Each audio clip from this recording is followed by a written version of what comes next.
अगर कोई लापरवाही की गई है तो उस पर कार्रवाई किया जाए। 69 करोड़ रुपए खर्च हो रहा है और ये पूरा आप अविरल पानी गोपालगंज के शहर के बगल से सीधे गंगा तक ये पानी जाएगी और एक बहुत फायदा होगा पूरे क्षेत्र को।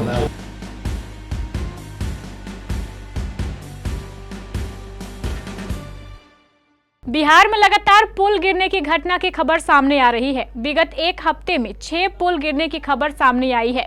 इसी बात को लेकर जल संसाधन विभाग के अतिरिक्त मुख्य सचिव चेतन प्रसाद ने प्रेस कॉन्फ्रेंस कर कहा कि जो इस मामले में दोषी पाए जाएंगे उन पर कड़ी कार्रवाई की जाएगी। बता दें कि पुल गिरने की घटना को लेकर विपक्षियों ने नीतीश कुमार के कार्यकाल और एनडीए की सरकार पर लगातार हमला कर रहे हैं। अब आगे यह देखना होगा कि चेतन प्रसाद 24 घंटे के अंदर क्या कार्रवाई करते हैं। देखिए यह रिपोर्ट। बिहार में लगातार पुल गिरने की घटना सामने आ रही है। एक हफ्ते के अंदर 6 पुल गिरने की घटनाएं सामने आई है और इसी बाबत मुख्य सचिव जो है वो चेतन प्रसाद उन्होंने प्रेस वार्ता करके जानकारी दी है कि पुल गिरने की घटना को लेकर जो इनके इंजीनियर्स या जो इनके कार्यवाहक होंगे उन पर कार्रवाई करने की ज़रूरत है और इन पर अभी जांच की जा रही है और 24 घंटा के अंदर जांच पूरी कर ली जाएगी और जो दोषी ठहरेंगे उस पर कार्रवाई की जाएगी। साथ ही उन्होंने कहा कि जो पुल गिरे हैं उसके समानांतर भी नए पुल का निर्माण करने की योजना सरकार ने बनाई है। सुनिए क्या कुछ कहा चेतन प्रसाद ने। सबसे पहले बता दूं कि जल संसाधन विभाग के द्वारा जो कार्रवाई अभी उड़ाही की गई थी उसके वजह से यही पुल थे, परंतु अन्य विभागों के पुल भी दूसरे जगह अवश्य गिरे हैं। जहाँ तक नदियों पर पुल जल संसाधन विभाग द्वारा नहीं बनाया जाता है, नहरों पर अवश्य बनाया जाता है। अन्य विभागों द्वारा भी जो बनाए गए हैं उसके संबंध में कल ही माननीय मुख्यमंत्री के स्तर पर भी बैठक हुई है, जिसमें कई महत्वपूर्ण निर्णय लिए गए। जिसमें एक तो महत्वपूर्ण निर्णय यह भी है कि 50 मीटर से कम पूर्व से निर्धारित है कि ग्रामीण कार्य विभाग द्वारा बनाया जाएगा। 50 मीटर से अधिक पुल निर्माण निगम के द्वारा इसकी कड़ाई से पालन की जाएगी। जो प्रोसेस एवं प्रोसीजर, जो प्रक्रिया है पूरी तरह से उसका फॉलो करते हुए ही किसी का भी निर्माण किया जाएगा। यानी डिज़ाइन पर, क्वालिटी कंट्रोल पर, उसका एनओसी पर, सारे चीज़ पर ध्यान दिया जाएगा। यह भी निर्णय हुआ है कि हर विभाग अपनी मेंटेनेंस पॉलिसी हर पुलों के लिए, पुल पुलिया के लिए बनाएगी। पुल निर्माण निगम द्वारा पूर्व से विस्तृत मेंटेनेंस पॉलिसी निर्मित है। ग्रामीण कार्य विभाग को भी निर्देश दिया गया है कि इस तरह का मेंटेनेंस पॉलिसी बनाए।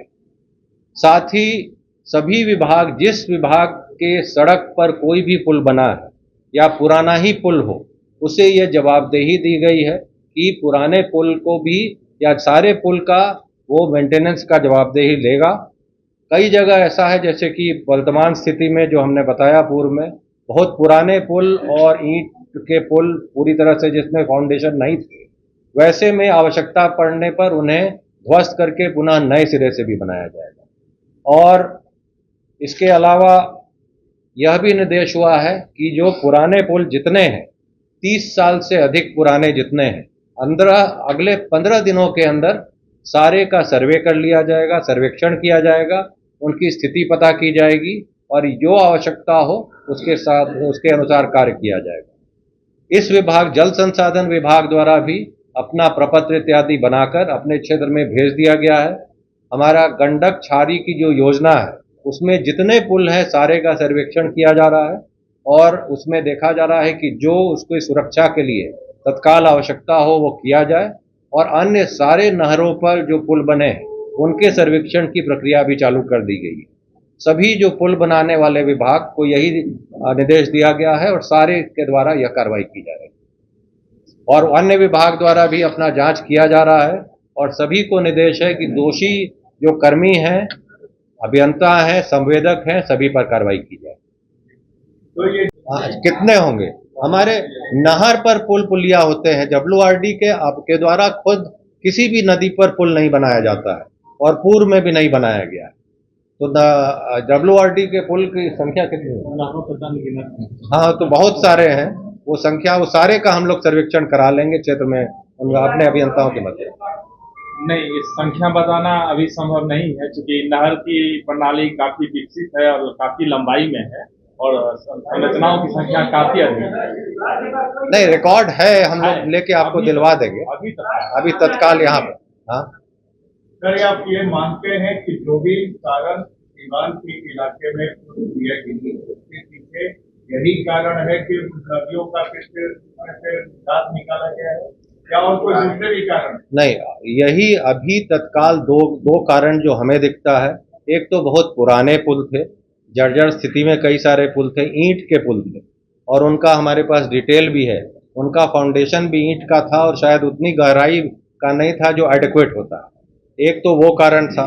दूसरा अभी जो उड़ाही कराई गई उसके कारण उनका फाउंडेशन लूज हुआ, जिसके हमारे अनुसार जो फाउंडेशन के चारों ओर एडिक्वेट प्रोटेक्शन करते हुए ये उड़ाही होना चाहिए था, वो उसमें तकनीकी रूप से थोड़ी लापरवाही हुई है, जिस पर हम लोग कार्रवाई अवश्य करेंगे।